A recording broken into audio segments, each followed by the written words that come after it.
The Democratic Republic of the Congo is a continent within a continent, vast, rich, and complex. Its rivers and rainforests hold treasures that power our modern world: cobalt, coltan, diamonds. Yet this wealth has brought suffering, as outsiders and leaders alike have exploited it. The Congo's past is ever present.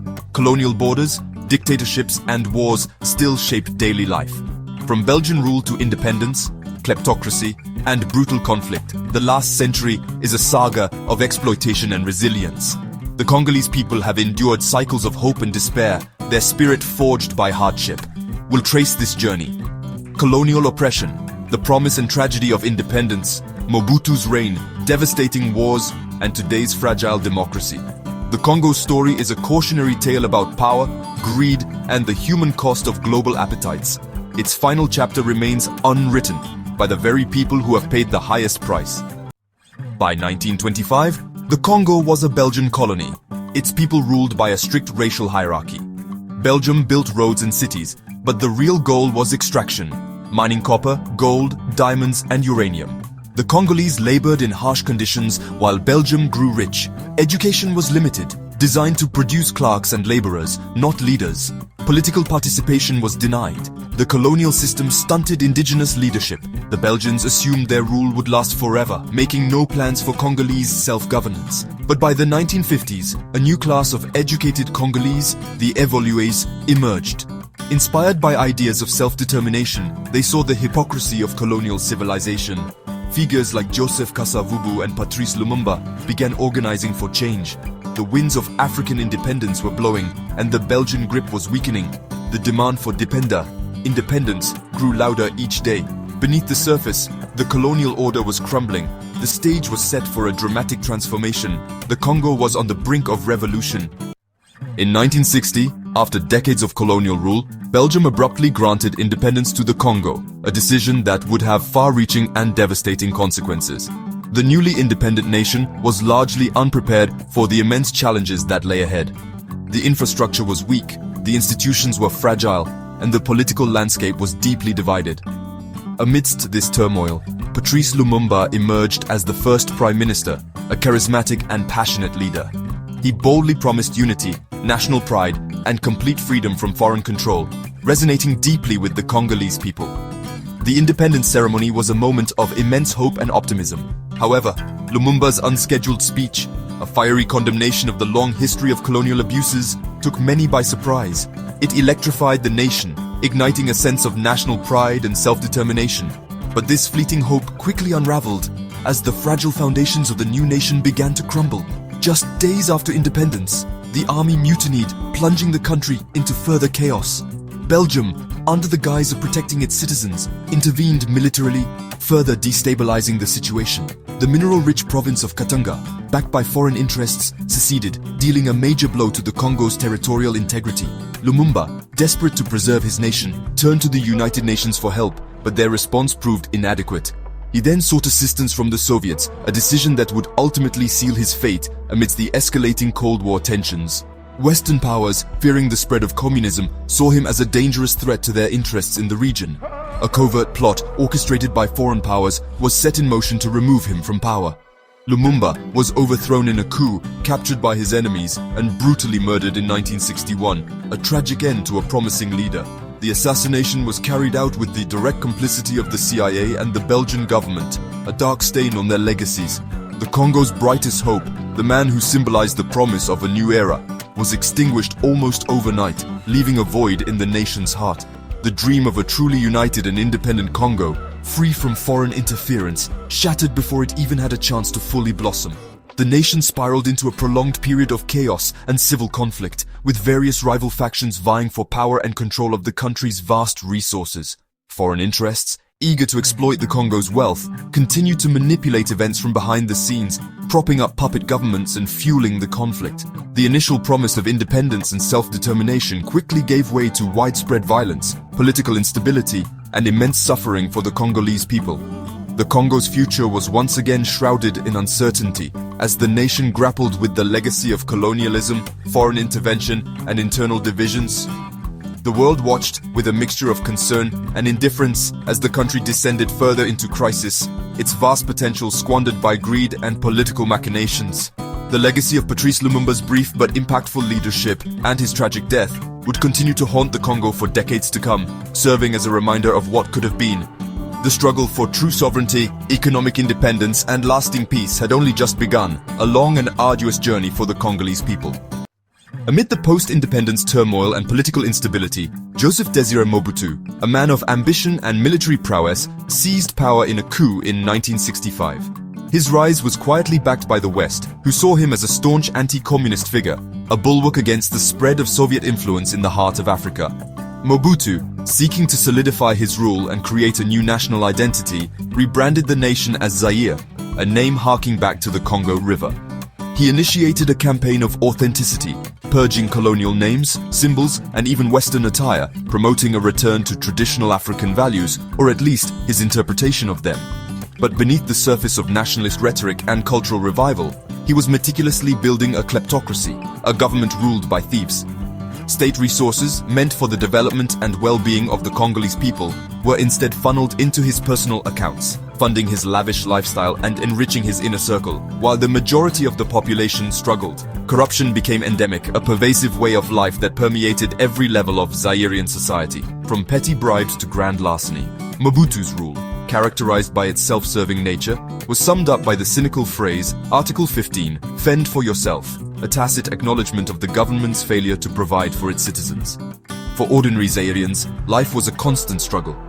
Survival meant navigating a system deliberately rigged to benefit the elite, a system where opportunity was scarce and injustice was rampant. As the Cold War drew to a close, Mobutu's strategic importance diminished, and the international support he had long enjoyed began to erode. Internal dissent, fueled by years of economic hardship and political repression, grew louder and more organized. But Mobutu, ever defiant, clung desperately to power, refusing to yield to the growing calls for democratic reform.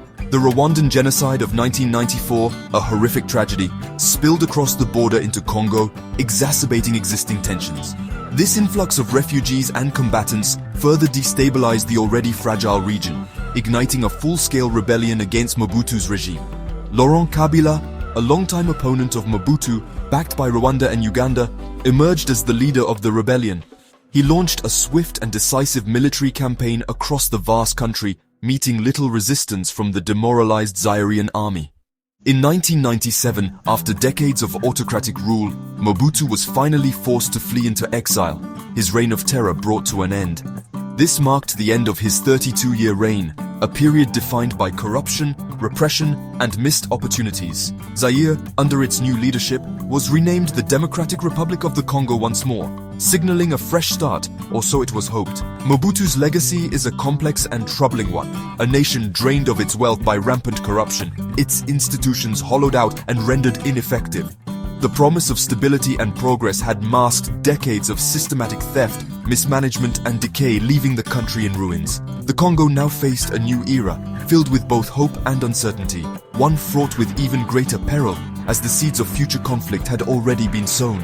The cycle of exploitation, driven by the country's vast natural resources, was far from over, and the Congolese people would continue to pay the price.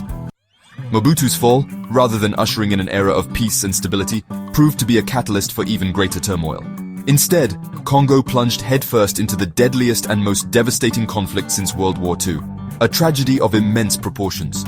Laurent Kabila's fragile alliance, initially forged in opposition to Mobutu, soon fractured under the weight of its own internal contradictions, and by 1998, the simmering tensions finally boiled over, erupting into the Second Congo War, a conflict that would engulf the entire nation. Neighboring countries, drawn in by their own strategic interests, and countless rebel groups, each with their own agendas, joined the fray, escalating the conflict to unprecedented levels, turning Congo into a brutal battleground, a proxy war where regional powers vied for influence and control over the country's vast resources. Civilians, as always, bore the brunt of the violence. Massacres became commonplace, mass rape was used as a weapon of war, and the recruitment of child soldiers became tragically common, robbing an entire generation of their childhood. Disease and starvation spread rapidly, killing millions of innocent people as infrastructure collapsed under the strain of the conflict and millions fled their homes, seeking refuge from the relentless violence. The war was fueled by a ruthless scramble for the country's vast mineral wealth. Every faction, from government forces to rebel groups, systematically looted the country's resources to finance their war efforts. The UN, witnessing the scale of the plunder, called it systematic looting on a massive scale, a crime against the Congolese people. In 2001, Laurent Kabila's life was cut short when he was assassinated. His son Joseph Kabila, a young man with little experience, unexpectedly took power, inheriting a nation on the brink. The daunting task of ending the devastating war and rebuilding the shattered nation fell to a young, untested leader, thrust into the spotlight at a moment of profound crisis. The Congo's suffering reached unimaginable levels, a humanitarian catastrophe unfolding in the heart of Africa. Tragically, the world largely looked away, seemingly indifferent to the plight of the Congolese people. The war's devastating legacy would continue to haunt the country for many years to come, casting a long shadow over its future. The hope for a lasting peace, a future free from violence and suffering, seemed distant and elusive. Yet, amidst the despair and devastation, a fragile opportunity for change, a glimmer of hope, was about to emerge on the horizon. Joseph Kabila, just 29, surprised many by seeking peace. He helped broker the 2003 Sun City Agreement, ending the Second Congo War and forming a transitional government. The first democratic elections in decades took place in 2006, with Kabila winning the presidency. Hopes were high, but the East remained volatile. Armed groups, militias, and foreign interests kept violence alive. The Congolese army struggled to impose order. The UN's largest peacekeeping mission faced an impossible task. Kabila's 2011 re-election was marred by fraud, eroding trust in democracy. As his term ended in 2016, Kabila delayed elections, sparking protests and a political crisis. The country teetered on the brink of renewed conflict. Years of painstaking progress were at risk. The fragile peace was threatened by power struggles at the top. The Congolese people demanded change. The nation's future hung in the balance. After years of delay, elections finally took place in 2018, but the results were disputed. Felix Tshisekedi was declared president amid allegations of a backroom deal with outgoing leader Joseph Kabila. Tshisekedi's early presidency was paralyzed by power-sharing struggles. By 2021, he outmaneuvered Kabila, forming a new majority and promising reform. Yet, violence in the east worsened, with the M23 rebel group re-emerging, allegedly backed by Rwanda. Hundreds of thousands were displaced. A humanitarian crisis deepened. Tshisekedi's government faced immense challenges: ongoing war, corruption, and an economy still dependent on mining. The 2023 election brought more controversy and accusations of fraud. The cycle of instability persisted. The promise of peace and development remained elusive. The Congo's fate was again at a crossroads. The world watched, hoping for a breakthrough. The burden of history weighed heavily on the new president. Congo's destiny is tied to its soil: cobalt, coltan, copper, and more. These minerals power the world's technology and green transition, yet bring little benefit to most Congolese. Foreign corporations and a corrupt elite profit, while local communities endure poverty and danger. Artisanal miners, including children, work in perilous conditions for a pittance. Environmental destruction is rampant. Deforestation, polluted rivers, and a threatened rainforest vital to the planet. The pursuit of clean energy minerals creates a dirty crisis at home. Efforts to reform mining and increase transparency face powerful resistance. The resource curse remains Congo's central paradox. Can the nation harness its wealth for its people, not just outsiders? Real change requires more than new laws. It demands a transformation in governance and global accountability. The stakes are global, but the costs are borne locally. The Congo's future depends on breaking this cycle. The Congo's last century is a saga of trauma and resilience, from colonial brutality to today's fragile hope. The scars of exploitation, dictatorship, and war still shape daily life. Violence in the east and endemic corruption remain urgent crises. Infrastructure is broken, basic services are lacking, yet the spirit of the Congolese people endures. In music, art, activism, and daily survival. The nation's youth are a wellspring of potential. Global demand for Congo's minerals gives it leverage, if used wisely. True sovereignty means building institutions that serve all, not just the few. The next century's story must be written by the Congolese themselves. The world's appetite for Congo's riches must finally be matched by respect for its people. The hope is for a future defined by dignity, not exploitation. The final chapter is still to be written.